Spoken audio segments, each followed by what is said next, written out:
Chapter 53. Tea time in Germany again. Now, look where you're going or you'll spill the gravy. We're walking across the square to take Grandad his tea. I'm excited to see him, but I'm also nervous in case he's come home thin and pale like Grandma did. Mum says I'm not to be too noisy, that Grandad has had a shock. He needs to keep calm, and I certainly shouldn't get him excited by talking about chess. Grandad's TV is playing through the wall when we get there. "Hi, Dad," yells Mum. "It's only me." Then she nudges me to go in and see Grandad while she takes his dinner into the kitchen. I peer around the edge of the door.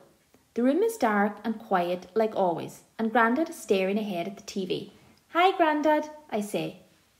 He turns his head slowly towards me. He looks thin and his eyelids are droopy, like any moment he's going to fall asleep. I walk slowly into the sitting room and sit beside him.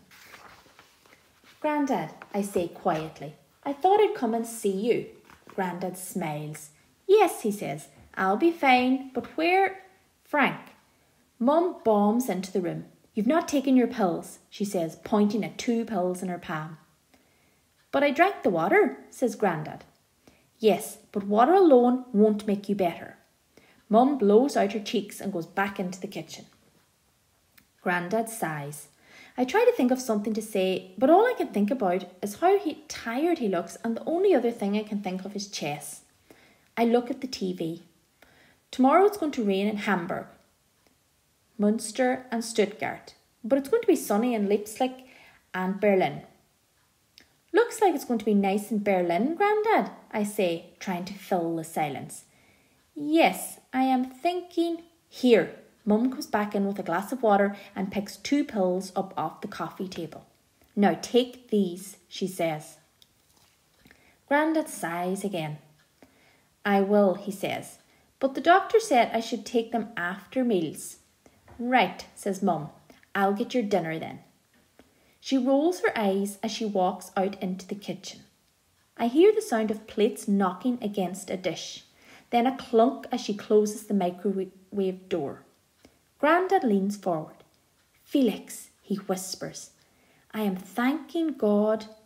"Did you want to sit at the table, Dad, or shall I bring you a tray?" Mum shouts from the kitchen. Grandad shakes his head and sits back in his chair.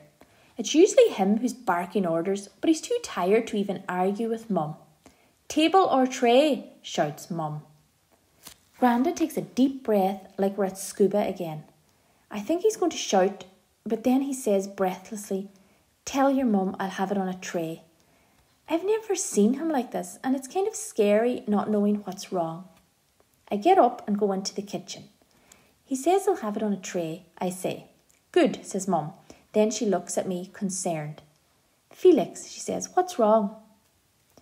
I try to speak, but it feels like I've a tomato stuck in my throat. I swallow and try again.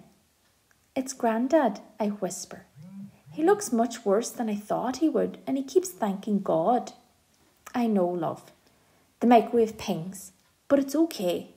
The doctors wouldn't have sent him home if they didn't think he was all right. "But they did that with Grandma," I whispered urgently, "and the next week she died." Mum presses her hand against my cheek. "That was different," she says. "Of course he's not been well, but we'll take care of him and he'll be fine." She takes Grandad's tea out of the microwave and puts it on a tray. "You bring the gravy and a knife and fork," she says. "Here you go, Dad," says Mum, as she enters the sitting room. Grandad pushes himself up and Mum puts the tray in his lap. "Now," she says, "is there anything else you want? Pepper, salt?" Mum waits for his answer. Grandad glances at me, then picks up his knife and fork. I wonder if he's thinking the same as me, about when we used the knife and fork as chess pieces the night he taught me the silicon defence. I wish he could do it again, but he can hardly cut his meat, let alone organise a chess attack. Then suddenly he looks up. "Mint sauce," he says. "What?" says Mum. "Mint sauce. I am thinking I would like some mint sauce." "We don't have any," says Mum. "Perhaps you could go to the shop and get me some." "Well, yes." Mum looks at me exasperated. "If it means you will eat it." "Felix, would you run to the shop?" "No," says Grandad. I was thinking you could go. But Felix will be quicker, says Mum. Grandad glances at me. Yes, he would, he says slowly. But could I have some Guinness too? Guinness? Yes, says Grandad. The doctor said a little beer wouldn't hurt.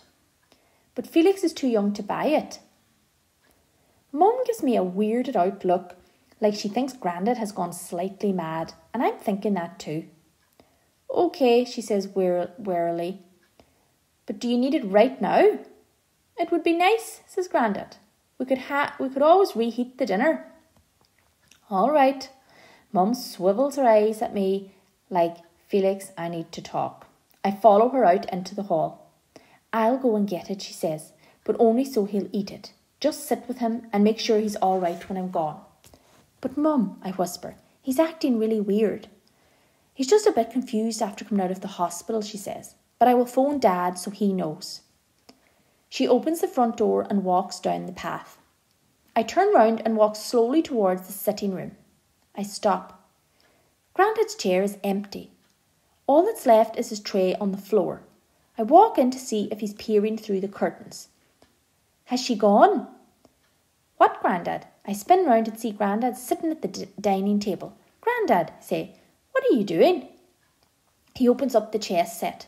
Come on, your mother has been driving me mad. I've been waiting for you to come over all day.